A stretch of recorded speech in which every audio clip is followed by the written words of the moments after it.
गुरुवर। गुरुवर, कल जब मैं अपनी कंपनी की वर्किंग के लिए बाहर निकला तो कल विशेष रूप से गुरुवर मैंने करीब 4-5 रोड एक्सीडेंट देखे कार के, जिसमें से शायद कुछ परिवार के जीवन तो शायद समाप्त भी हो गया था उसमें। और ये रोड एक्सीडेंट गुरुवर कल हाईवे पे और एक सामान्य रोड पे जहाँ नहीं एक्सपेक्ट करते ऐसी जगह भी हुए थे। और उनमें जो लोग खड़े थे जिनके हुए थे उनके मतलब चेहरों पे एक विशेष बेचैनी थी गुरुवर। तो गुरुवर, सदगुरु हमेशा जैसे कहते हैं कि ऊर्जा की एक समझ जरूरी है और समझ से ही वो या तो सृजनात्मक होती है, नहीं तो वही ऊर्जा विनाश भी कर देती है गुरुवर।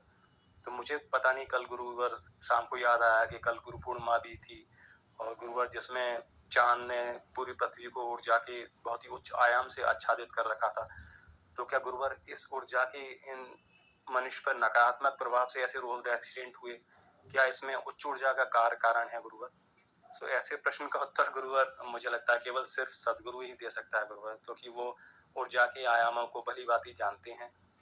तो अगर ऐसा है गुरुवर तो इसके उत्तर से इन साधारण लोगों को भी एक समझ मिल सकती है, स्पेशली ऐसे स्पेसिफिक दिनों में जैसे गुरु पूर्णिमा गुरुवर, जिससे उनका अमूल्य जीवन रोड एक्सीडेंट से बच सके।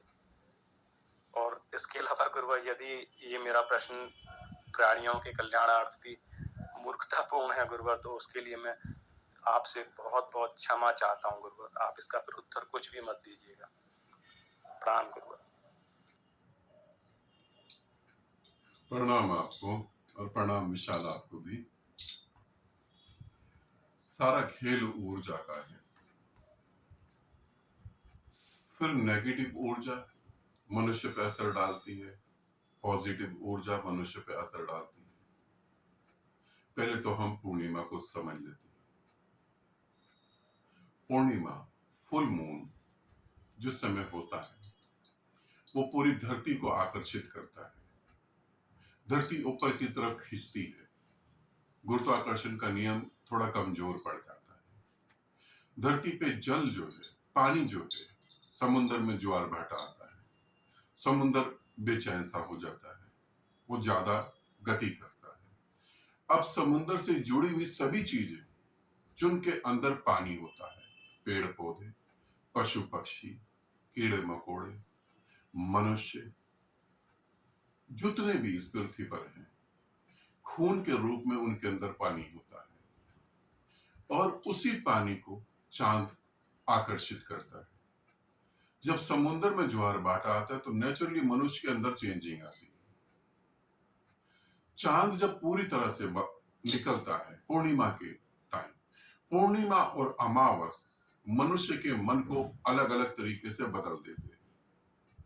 अमावस कुछ और काम करती है, हम यहां पूर्णिमा पे बात कर रहे हैं।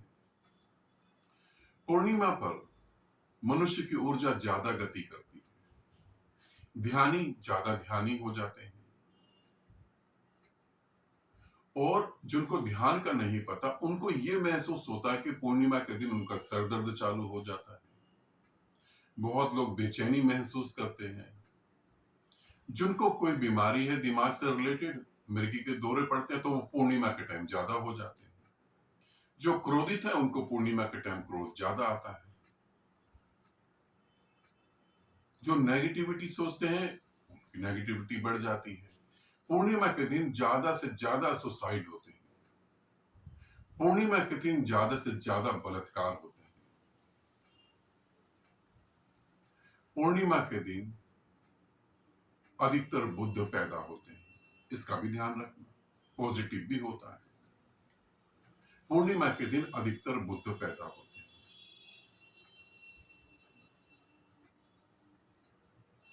फिर पूर्णिमा और नेगेटिव ऊर्जा और पॉजिटिव ऊर्जा, जब हम चीजों को नहीं समझते हैं या जो गुरु हैं वो ही नहीं समझते हैं, तब वो बताते हैं नेगेटिव ऊर्जा है, वो पॉजिटिव ऊर्जा है। नेगेटिव दिशा होती है, ऊर्जा नहीं होती। ऊर्जा तो सिर्फ ऊर्जा है। थोड़ा समझाने के लिए आसान कर देता हूं। तुम्हारे घर में किचन में गैस है जिसके ऊपर खाना पकता है, चाकू है जिससे तुम वेजिटेबल काटते हो, फ्रूट काटते हो। गैस सिर्फ खाना ही गर्म करके देता है ऐसा नहीं, तुम आदमी का मांस भी गर्म कर सकते हो। उसी आग से तुम आदमी को भी जला सकते हो। चाकू से तुम फ्रूट काट सकते हो, किसी की गर्दन भी काट सकते हो, किसी की उंगली भी काट सकते हो। चाकू अपने आप में नेगेटिव और पॉजिटिव नहीं है।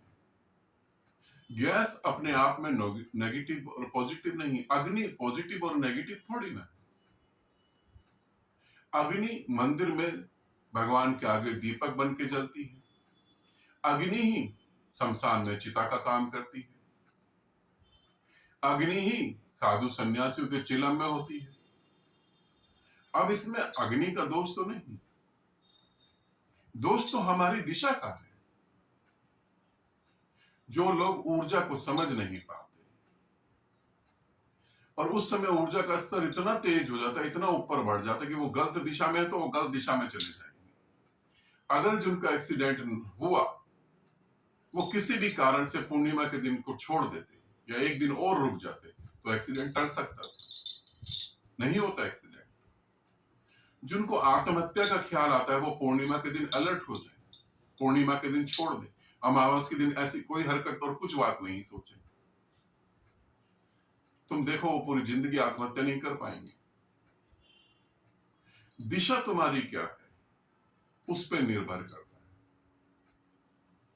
ऊर्जा तो एक ही, बुद्ध से बहती हुई ऊर्जा, तुम्हारे शरीर से बहती हुई ऊर्जा एक ही है। तुम्हारी दिशा काम वासना की तरफ है, उसकी दिशा ब्रह्मांड की तरफ है। ऊर्जा तो एक, दिशा तुम क्या देते हो। तुम दिशा दोगे उसके हिसाब से गति होगी। अब वो एक्सीडेंट हुए, उन्होंने पहले से ही दिशा निर्धारित करी। एक आदमी को लगता है कहीं मैं मर ना जाऊं, कहीं मैं मर ना जाऊं। अब ये उसके मन में चल रहा है कहीं मैं मर ना जाऊं, कहीं रोड एक्सीडेंट ना हो जाए, और हो गया। तुमने ऊर्जा को उस तरीके से मूव कर दिया कि वो घटना घट गई। ऐसा होता है। अब डिपेंड करता है तुम पर। कोई मृत्यु के बारे में सोच रहा तो मृत्यु घटेगी, कोई आनंद के बारे में सोच रहा तो आनंद घटेगा। तुम्हारे विचार जो है, एयरप्लेन देखा है तुमने, हवाई जहाज, उसमें पायलट होता है, पीछे बैठे हुए लोग होते हैं। पायलट के ऊपर निर्भर करता है कि वो तुम्हें तुम्हारी मंजिल तक पहुंचाएगा या बीच में मार देगा। ऐसे ही तुम्हारी खोपड़ी में चलता हुआ विचार पायलट है, वो तुमको किस दिशा में ले जाएगा। तो पायलट को थोड़ा सा अगर तुम अवेयर होकर देखोगे तो कह सकते हो इस दिशा में गति नहीं करनी, तो फिर गति नहीं हो। विचार महत्वपूर्ण है। अगर उनके भीतर ऐसे विचार चल रहे होंगे तो पूर्णिमा के दिन सत्य हो जाते हैं। और हमें इसे समझना चाहिए, ऊर्जा को समझना चाहिए।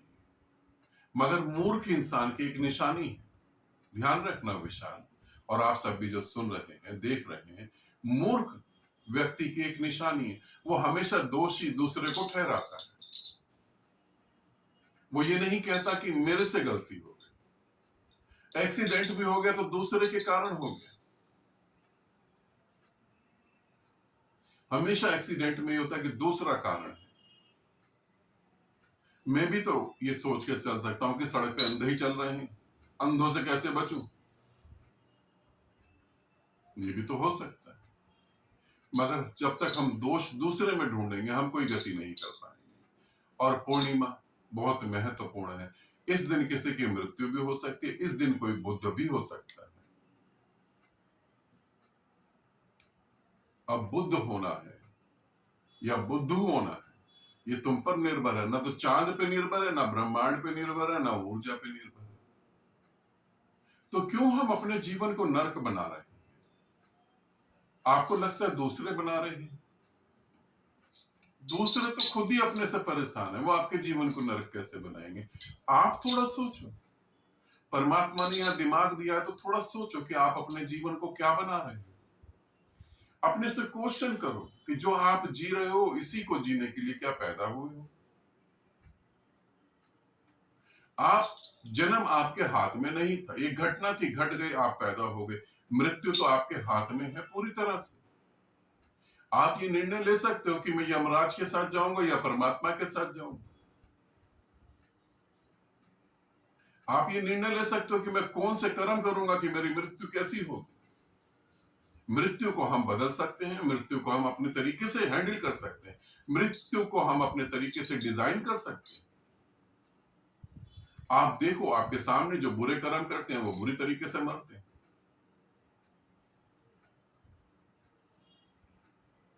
आपको क्या करना है, ये आपको देखना है। तो ऊर्जा पे हम दोष नहीं डाल सकते, हमारी सोच पे हमें ध्यान देना चाहिए। हम क्या दिशा दे रहे हैं। चाकू से तुम्हें फ्रूट काटना है या किसी आदमी को, अग्नि से तुम्हें खाना पकाना है या किसी को जलाना है, ये तुम पे निर्भर करता है। परमात्मा कहीं दोषी नहीं है। परमात्मा एक ऊर्जा है, नहीं नेगेटिव और पॉजिटिव नहीं, ऊर्जा है सिर्फ। तुम भी तो साधना करी, तुम भी तो साधना करके उस अनुभव को जिया जिस अनुभव को नहीं जिया था आज तक। तुम भी तो कितना हृदय में प्रेम पूर्ण हो गए, कैसे पिता को महसूस करा। तुमने दिशा दी, इसलिए ऐसा हुआ। ठीक है, आनंदित रहो, सदा खुश रहो। बहुत बहुत प्रेम आप सभी।